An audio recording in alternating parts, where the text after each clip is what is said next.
Welcome back. And of course, we're talking labor, federal government disputes over wage, and the negotiation continues based on that resolution reached 2 days ago. They said they'll be meeting every day for 1 week to come up with something that would excite organized labor. Well, labor is saying we haven't suspended our strike, we only relaxed that. They will explain what all of that means. But we're being joined in the program right now by a senior economist and from SPM Professionals, Mr. Paul Alaje. Mr. Alaje, thank you so much for joining us on the program.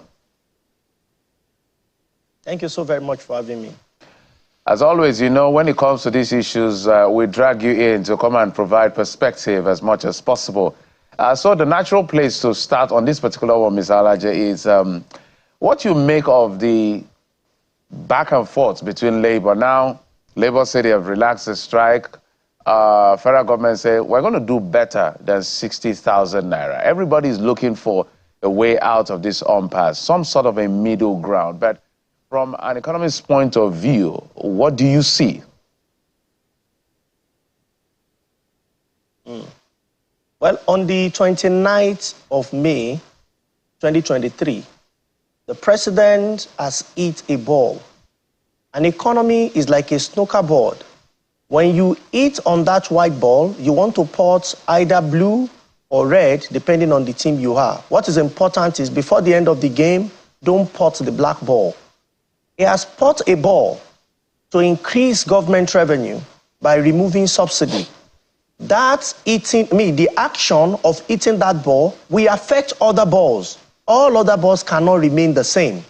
That is the rule in playing snookers. So what are the other balls that have been affected?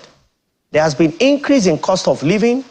Inflation has gone sporadically high, now at 33.69%, according to the National Bureau of Statistics. We have also seen other things have been affected, even to the point of the cost of energy. We have also seen that on the 15th of June 2023, exchange rates had been floated. In fact, the central bank called it flotation of exchange rates. And because of these two actions, which means playing on a snooker board, so many other boards have adjusted, have changed in position.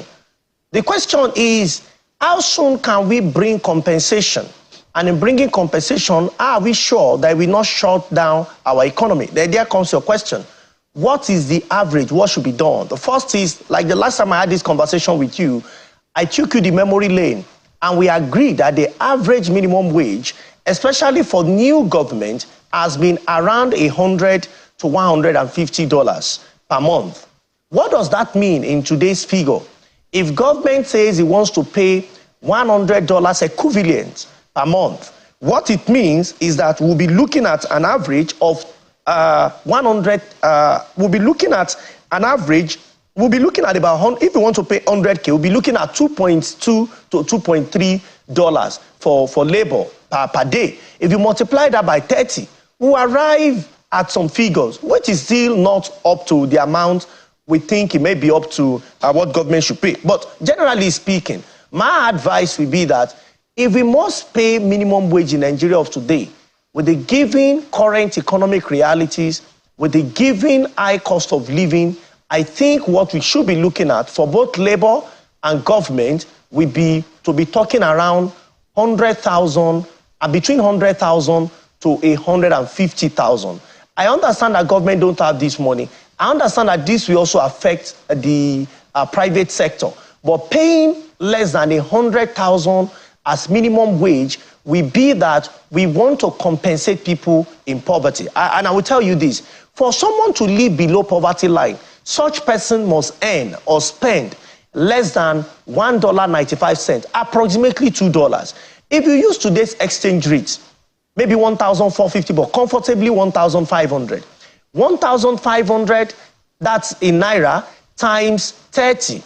Then you see what that will come to. It will come to about 90,000 naira at the end of the month. That is, you multiply that by 2, multiply that by 30, then you see, multiply that by 1,500. You have about 90,000 naira. That is for people to barely escape poverty bracket. But we are not going to pay anybody just because we want them to be around the corridor of poverty. There must be a buffer that should be provided. And that is why 100, 120, 150, will be a reasonable place to be because of state. Because let me tell you this, when this money is paid, it's going to generate, you know, it's another snooker board. You want to also eat another ball. There are other balls that will be affected. And it's important for us to know what we're about to do. If we don't pay increased minimum wage, people are already poor. People are earning below poverty line, which can make other nations to even laugh at us as a nation, which is not really good for us, for the image of our country. But when we take this decision, there are other things that will happen. One, we're going to see increase in inflation. In the next 2, 3, 4 months, we're going to see inflation figure go up. How do we manage inflation when we already have high MPR? The central bank will come and through Monetary Policy Committee to say that we have a mandate to combat inflation. Already, we've continued to increase MPR by MPC so that we can bring down inflation. So increasing minimum wage, even with the recent announcement when it's paid, is going to push up inflation. The central bank may say they want to further tighten. When they tighten, it means we're trying to adjust money supply. The question is, adjusting money supply will necessitate contraction in the economy. If it is persistent, it may lead to a contraction. And when that contraction persists for a long time, 2, 3, 4 quarters, and there are no productivity, please underline my word, productivity, to compensate with the current increase in money supply, unfortunately, Nigeria may go into a recession. Don't believe me? Study what South Africa experienced between 2001 to 2003. Continuous increase in exchange rate because of increase in money supply. Continuous increase in monetary policy rate because of increase in money supply took South Africa into a recession. South Africa is another African country, but of course they are partially out, even though the growth rate is still very small. And again, when you look at the inconsistent increase in MPR, it's not just about this administration, even the previous administration. Towards the end of the previous administration, you have seen MPR stood at 14%, which was the highest in recent history. Now, we even have more than all of the things that we saw from the previous administration. What happens to growth? Growth averaged about 2.5 to 2%. What happens to growth today is still less than 3%. But what happens to population growth rate? Population growth rate is between 2.67% to 3%. Are we really growing at all? The answer is no. So on one decision, whenever we increase the minimum wage, which I'm recommending, should never be less than 100,000. But it does not mean that it will suddenly end in good news all of a sudden. It will have necessary implication. One of them is inflation.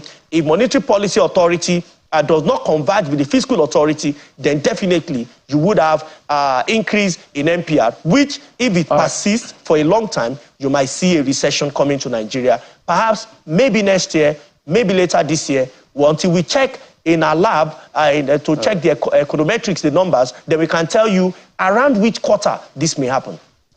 Mr. Alaja, let's take advantage of your understanding of how these things work and begin to go back to some of the things we've done. Maybe, I don't know, maybe we have to do some rethinking. For a developing economy like ours, now we're fourth largest, we're no longer the biggest economy by the numbers, less than 300 billion in terms of value of our GDP. Privatizing assets, liberalizing markets in a bid to taper inflation doesn't really work for developing economy. That's what brought us here. Well, when we say we privatize assets and we liberalize, for developing economy, it does not really work. And it does not mean that it cannot work. It does not really work because of method. I give you an example of where privatization and liberalization has worked. Look at telco. It has worked in that sector. But when you look at energy, and when you look at telco, again, economics does not assume that you are going to have a regional monopoly of some sort. So, but when you look at energy, what we have is regional monopoly. If I don't want to use AEDC in Abuja, which other electric company can I use?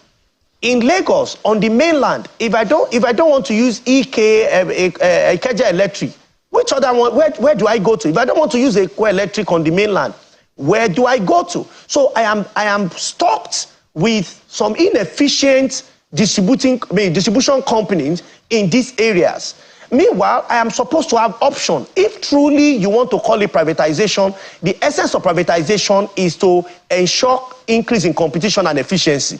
But the first leg of this is even competition. It's not there. So how do you now get efficiency when nobody is competing with such organizations? So when we look at policy, it's important we think them through. and not just think that, oh, this is what the textbook says. Beyond the textbook, what is the mind? What is on the mind of those authors? What is on the mind of the people in literature? What do they intend to achieve before they come up with such model that we are trying to copy or we are trying to emulate? Because if we don't follow it squarely and the way it should be done, it will end up hurting us. So we have some good things we have done in terms of privatization. But unfortunately, if we don't do them right, they will come back hurting us. Well, Mr. Alaje, quite a number of issues you have raised. We'll definitely be unpacking them, but let's expand this conversation. We're now being joined by the Secretary General of the Nigeria Labour Congress. Those are the people essentially in the eye of a storm. Comrade Emmanuel Ogbaja joins us virtually this morning. Good morning, Comrade Ogbaja. Welcome to the Morning Brief. Thank you very much. Good morning. Well, Nigerians have seen just how powerful Labour can be. If there was a lot of doubt to that before now, well, I think lots of doubts have been cleared. But from where you sit, do you feel a sense of accomplishment? Before we get into all of the other nitty-gritties, do you feel a sense of accomplishment, a sense of, yes, well, we promised, we have delivered, we're no more the toothless dog, as they have termed us? So let's begin with that. No, absolutely not. We've been consistent. The challenge we have is that Nigeria has become so beaten up. People have become so beat up that they just keep looking for soft targets to humiliate and take on. But we have not done anything different. We've done what we have always done across the years.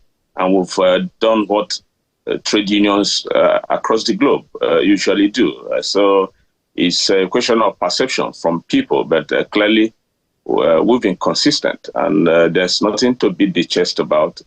We did what we needed to do, and that has always been what we do. But when people keep viewing us from the prism of politics and their own failed dreams, they see us as a soft target to take on, and they ignore the big elephant in the room that is the government, that is the politician.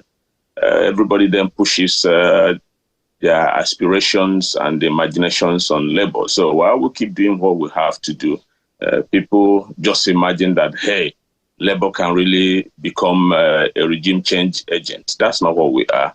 We are policy influencing folks.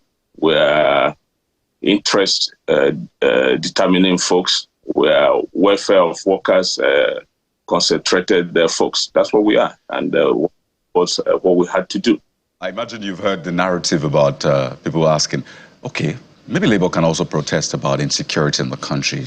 Maybe that can push the needle, but apparently you're trying to make the point that you seem to be focused in the areas that you seek for redress, as it will be. But let's step back now and talk about the issues that are confronting us presently following the relaxation of the strike. You've since returned to the negotiating table, and I know Labour is looking for a couple of things. See, the good faith of the government, and I'm talking federal, state, and even the private sector employers as well. So good faith is one thing. Something valuable to be added to the 60,000 naira is another thing. Even though Labour had also in its demands talked about the electricity tariff and the banding of people, those were also demands that were made just before the strike started. So maybe you tell us how far that is going, but speak to us about now the new atmosphere which you've probably seen in the negotiating, the tripartite committee.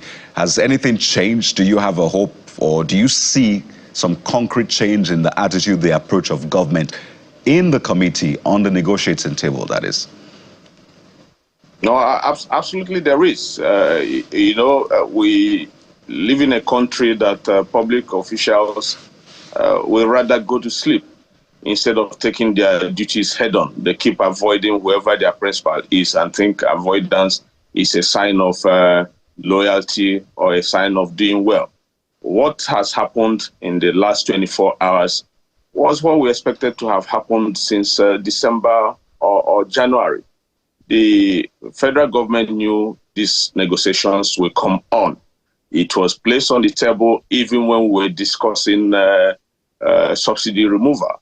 The mantra then was, don't be in a hurry. Minimum wage is across the line, and that will help us put a genuine permanent situation to wage life. And the thing then was the government will make sure that minimum wage is decent. Will make sure that workers' wages are really taken care of, so that we shouldn't go for stopgap palliative, stopgap add-ons. But suddenly, the people who were mounting this at home were doing nothing. You would have had your news carried it that the president has given the Minister of Finance and coordinating minister matching orders. It's strange for a program they knew that was going to be on. They didn't go to get a proper brief, proper mandate from the president. So they had to wait for a nationwide strike to go get proper briefing and proper mandate. That's the pain we have. Because we take our own work serious. When they put all those matters on the table during the palliative discussions, we acquiesced. We looked forward to having the government work with us to put a decent wage regime for the country. And to then imagine that they went back home and did nothing, whether they felt the day will never come. And that is the sad thing we have. We want public officials to take their work seriously. Take whatever statement you make to people seriously. Don't take it's not campaign, it's not a politicking, it's not policy, it's not governance. So when you tell your people that we're going to impact decently on your wages, go home and work that out.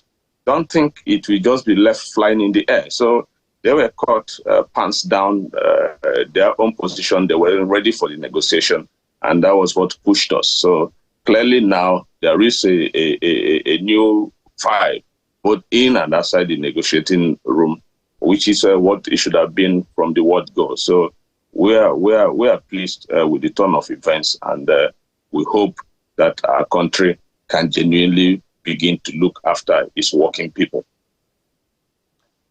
All right, so let me come to you now, Mr. Alaje. I'd like to take you up on your point about the consequences upon pushing, the snooker board. Speaking of which, let's look at it from the perspective of government's ability to, take decisions, sometimes by fiat, that, also have implications, and wonder why it becomes difficult when it comes to matters of minimum wage. For instance, recall the time that the government took a supplementary budget with implications about 2.1 trillion naira for the purchase of vehicles. There's been uproar also in recent times about the amount being spent on pilgrimages. So the question is, are we really being frontal, calling a spade what it is, if we're saying that it is difficult for government to agree to a minimum wage that is higher than 100,000, maybe by about 20,000 naira, because of the implications that it would have on the wage bill for the federal government? Don't you think that government can actually commit to, a fair minimum wage for workers if the reductions in the needless items on its wage bill are implemented? I strongly believe government can pay the minimum wage of 100,000 or a little bit above that, and I mean the federal government. The question is, how many states can pay that money? Even though with what state collects today, they can pay, but it would mean that most states, we have nothing left for infrastructure or their capital expenditure. Here is it. When we make policy, it's important for us, and I will also speak to labor, it's important for us to know what implication we follow. Today, unlike what we have done before, where we share 1.1 to 1.4 trillion at FAC, today we are sharing about 1.8 trillion to about 2 trillion plus at FAC. Now, what we do not know, that even though as government we are having more money, but the economy is becoming tougher for the people. It's becoming real stress for people. Now that the people want more money, especially organized labor, those who work within this federal structure, I mean federal, state, and also local government structure. And we have to pay them more money. Now, if you remove such money at, say, 90, 100, 120,000 as minimum wage, recall that we are still talking minimum wage. A university professor today is earning average of about $10. You know, in Nigeria, that is not what you pay people outside this environment. Did I say 10? Maybe $8 per day as a university professor. That's not what you pay outside this environment. So when the minimum wage is adjusted, it will now have implication on all of those. When government don't compensate accordingly in ratio, what you are going to have is that by next year, ASU will go on strike. When ASU says they want to relax their strike, the NMA will go on strike. When NMA says they want to, so you are going to have series of strikes. If this is not compensated to adjust the true figure of what people were earning at the realm of 30,000, I did not just know this because it's a presumption. No, President Jonathan experienced it. President Buhari experienced it. So it's a pattern that you see from smaller component or sub-component of union. And just wait, I'm talking of about 28 thereabouts months from now. You are going to be seeing these unions go back. They will say, okay, if this is the minimum wage, it has not really reflected on our income. Then you are going to see doctors and nurses and pharmacists also have their disputes that no, the arrangement has to be different. And that is why labor needs to look at this holistically. If truly we would say an end has come to strikes and picketing and all other actions that are usually carried out by labor. But here is it. What should we have done? What should labor have done? And labor can start doing this from today. What should federal government have done? We need to agree to a minimum standard of education in Nigeria. Because when I earn income, on what do I spend it? I have to pay school fees. Can I have quality primary education that is relatively free? So that my income will be used on other things. Speaking of what labor should have done, labor is here with us now, and I'd like to take it to him with specific references to if labor amid these negotiations is prevailing on government to also lead by example. I mean, government has been saying these are current difficulties. We need Nigerians to tighten their belt. Is labor also asking government to tighten its belt and cut down on all those needless luxuries in their own budget? Mr. Gwaja. Of course, clearly those kind of suggestions and advice do come on the table when we're talking with them. But you know, it's even in their own enlightened self-interest to do that, because that is why we're pushing for a decent wage regime.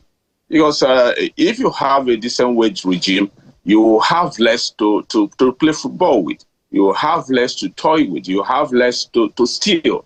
Because it's been sad.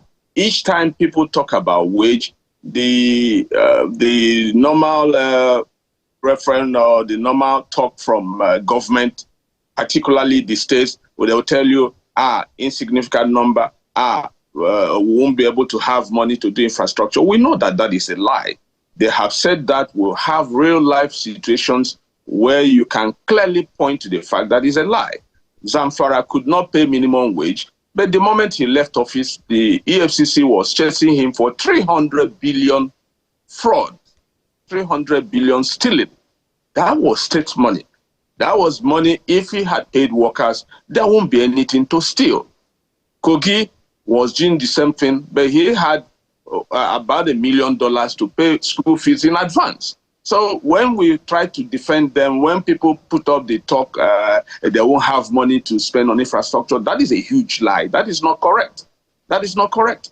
The money that you pay to workers will circulate within the economy. It's the money you pay to workers that will boost production. If you give workers the money, the workers will go to the market and they'll buy stuff. And the manufacturers and the producers will have their goods taken up, and then they can go to get more. So it's sad when we continue to shield our leaders by giving them excess money to play with. A human being will keep $2 billion and over as security fund. Unexplainable. And we know it's not nice. Everybody knows the worker is suffering. A worker goes to work, then he needs an uncle to pay his rent. A worker goes to work, he needs an auntie to pay his children's school fees. A worker goes to work, he needs a neighbor to transport him to work. That is not wage situation. That is slavery. We want a situation where what you give to the worker can then take care of his needs. He is not asking for luxury. like the computation we're doing is clear. If you place 500 naira a meal, even on the negotiating table, nobody, not the National Assembly that invited us, not the federal government top brass we're negotiating with, will even give a 500 naira a plate food to their dog. No. So when we then put negotiations on a situation, you're pleading with people to make 500 naira a meal available to a worker, it's sad. Because it then makes us look like we're negotiating, we are aliens, negotiating with owners of the land who don't see us as worth staying with them, rather than citizens asking their nation to do something for them. Minimum wage, national minimum wage, what it means is the wage a country says a worker in my sovereign entity can't earn less than that. Anybody that goes by the word a worker shouldn't be paid below this if he's working. The rest you can do as welfare to unemployed, to physically challenged people or all this. But when a human being answers a worker in your territory, that this is the least you need to pay. And what that list should do is the least the person needs to exist. All right, Mr. We're not giving it. All right, let's take it back to Mr. Alaje. Mr. Alaje, I would like you to land on your thoughts on the issue that you were raising, because we need to prepare for post-wage increase era, which sometimes we fail to do when it comes to scenario planning. Maybe you can explain to us even further from where you left off what we should be looking at across board. Okay, so I quickly need to respond to Comrade. I never said that labor should not be paid. And if you have followed me on Twitter, that is X, you see my presentation even as recent as yesterday, what I think labor should be paid.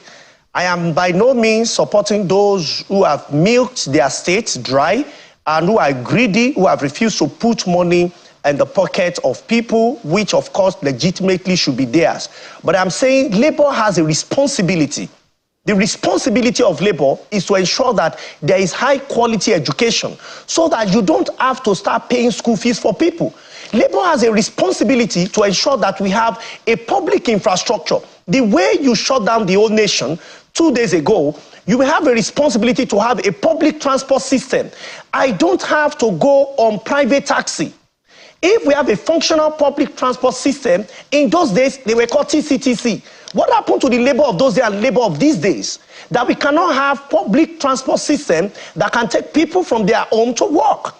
What happened to quality health? What happened to them? Primary health care. These are the things that labor should come out openly to discuss with government.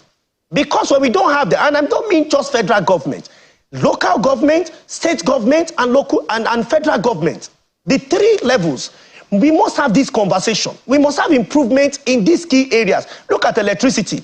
We said band A people are those that should pay 200 and something % more. But where is the electricity? They said if we don't have light up to 20 hours, light was shut down due to industrial action. And I know a lot of places, based on survey, that band A people have not had light. What happened to band B? What happened to band C? Are we saying they don't? So these are arguments that I expect labor to have, not only when it comes to wage, even though wage increase right now is a necessity in Nigeria. If you check what is happening in other countries, including Nigeria, including Tanzania, how much people are paid, and what is the quality of life in those environments, that's exactly what I'm referring to. And just to correct a notion, that you put more money in the pocket of labor does not mean to necessarily aggravate production. It's economics. It will certainly increase consumption. The question will now be, where is the consumption product coming from? Nigeria or abroad? We are speaking today on television. This TV people are watching, are they made in Nigeria or made abroad?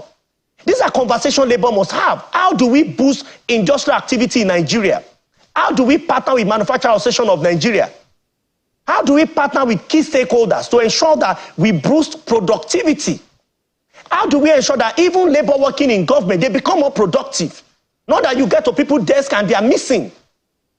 And they are not there. So I support labor's argument completely.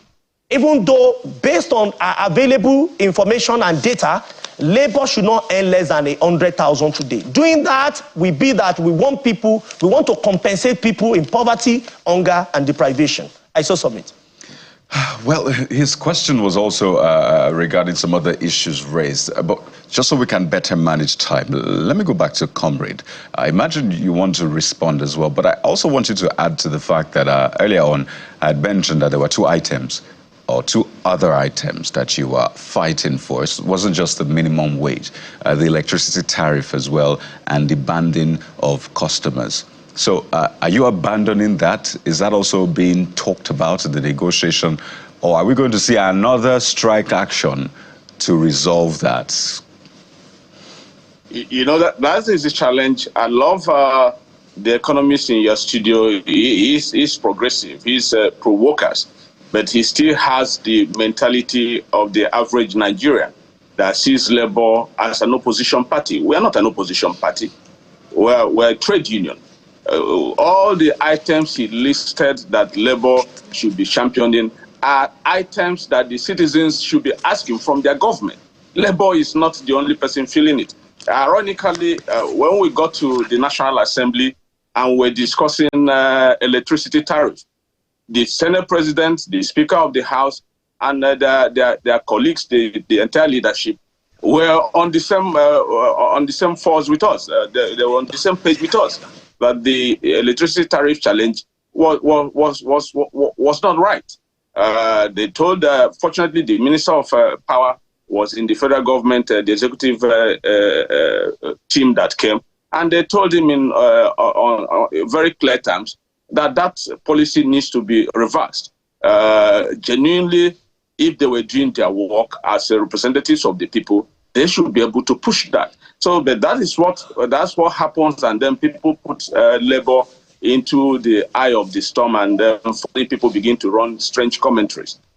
People want to wait until Labour goes on strike before citizens will get what is their rightful needs with regards to it.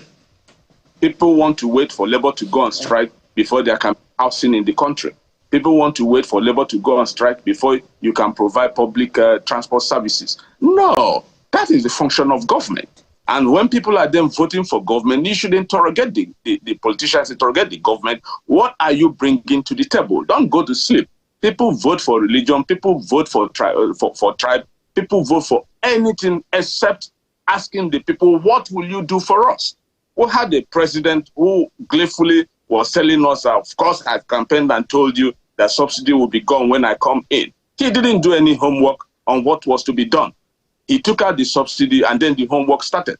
And Nigerians are at the initial time when we oppose, they say, Labour, wait, the government is just new, allow them, they know what they're doing. Right now, we know they don't know what they're doing with regards to that. So we must learn, don't wait, everybody puts their hand in their pocket and wait to see what Labour will do. As citizens, we must all stand up and be counted. Then Labour's capacity as a well-oiled civil society organization, as a well-oiled, globally known and recognized interest group, can then bring some of the experience to bear in driving the conversation. But it shouldn't be left on the laps of Labour alone. If not, like President Tinubu did, he told NLC president, wait till 2027, then he can come and contest against. He gets as sad.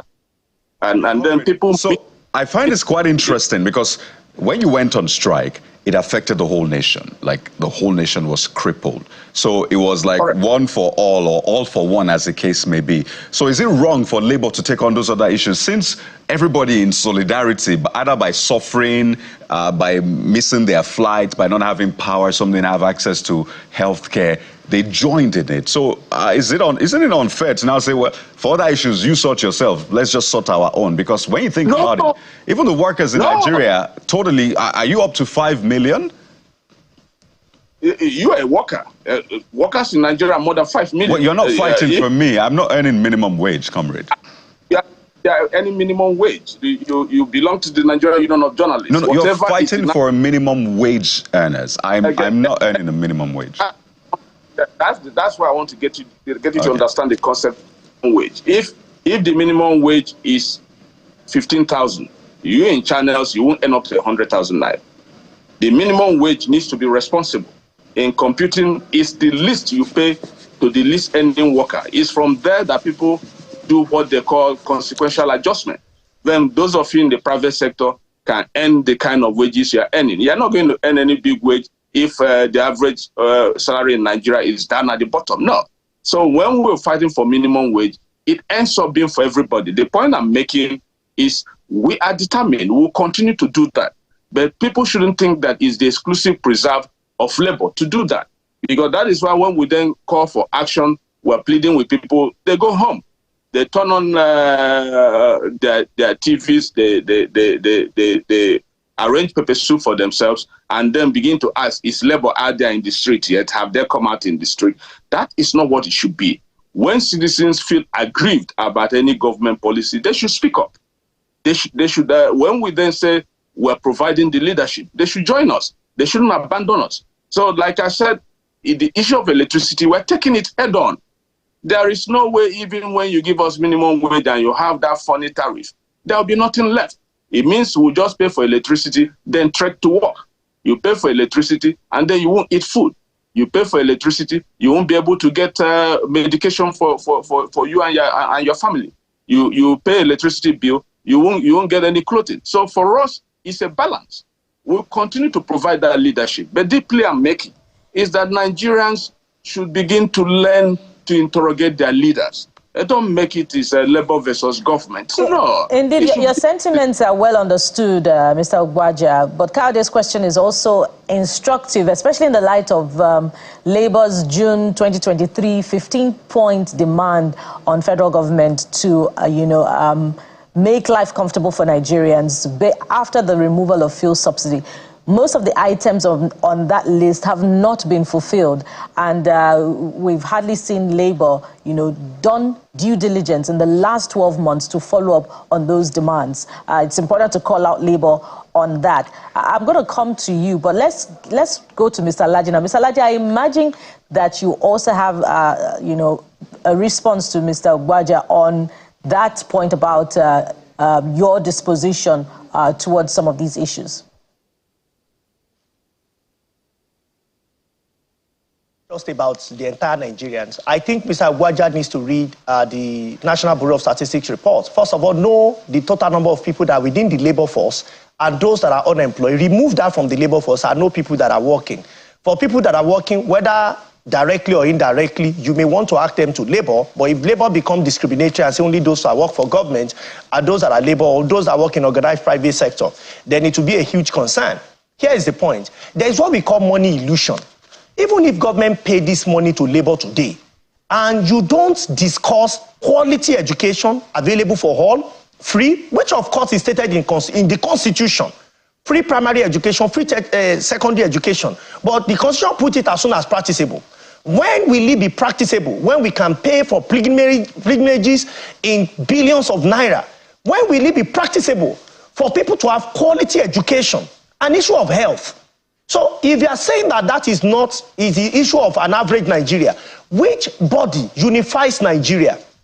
When labor needs things, they come to Nigerians. These flights that were shut down on Abuja, Lagos, Enugu, and other places, how many people are non-labor that have missed their flight or could not meet up with their appointment? How many people would like to go to the hospital and they cannot access this help? And that is why labor should not even speak to a divided front. If you want to achieve something, whatever you achieve is not just for yourself. It's for the entire Nigerians. And if there are issues that will not make us to come back to this point again, which includes, can we have strong institutions? Can we have quality infrastructure, especially public transport system? We have heard the issue of government bringing CNG, even though that's in countries that produce them by 1930, they will no longer be invoked. And I saw Labour even argue vehemently for why CNG should be everywhere. Now, how many CNG are plying our roads today? From Warri to Lagos, from Lagos to Calabar, Calabar to Sokoto, to Maiduguri, and different parts of Nigeria. Only recently I saw the governor of Niger State, commission some of these CNG. But how many of them in the real sense of it? Can we have this mass transit? Whatever means you want to use to run them, Can we have them on board? Because if we don't, we will come back after 5, 6, 7, 8, 10 years again and say we are fighting for another minimum wage. And that will mean that we are all struggling from what we call money illusion. So it is not just the amount that matters. As an economist, it is the value. It is what the money can buy. When we were given 30,000 naira, we said that it used to be 18,000 naira. We shifted to 30,000 naira. And what can the 30,000 naira buy? 2 bags of rice or 1.5 bags of rice. Today, if the government has paid above 60,000, say it's 70,000, say it's 80,000, a bag of rice is around 80,000. Is it even up to 30,000 naira? And we're saying for us not to come back to this place again, Labour must say, this is what we are spending our money on. Can government build a system that we have strong value for some of the things that we are buying? And that's exactly, I think, will be the solution to Labour, because it's not going to be cheap for government to do it. Mr. Alaje, let's take it to Mr. Agbaja. Mr. Agbaja, there are key issues here. What Mr. Alaje is raising, the issues of legacy issues, which if they are sorted, electricity, road infrastructure, healthcare, education, minimum wage will make sense at the end of the day. Perhaps the argument here is that Labour, people are seeing them as being a bit selfish because some of the things they should raise in terms of legacy issues, they are not coming to the fore. Condemnable as it was, Mr. Joe Ajero was beaten up in Owerri, and Labour went on strike. Doctors are kidnapped.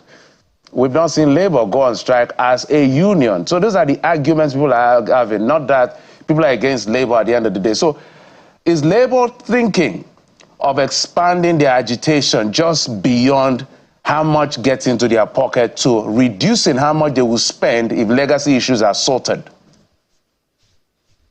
You know, we're going back to where I started, where we've closed our minds. We've refused to open our minds.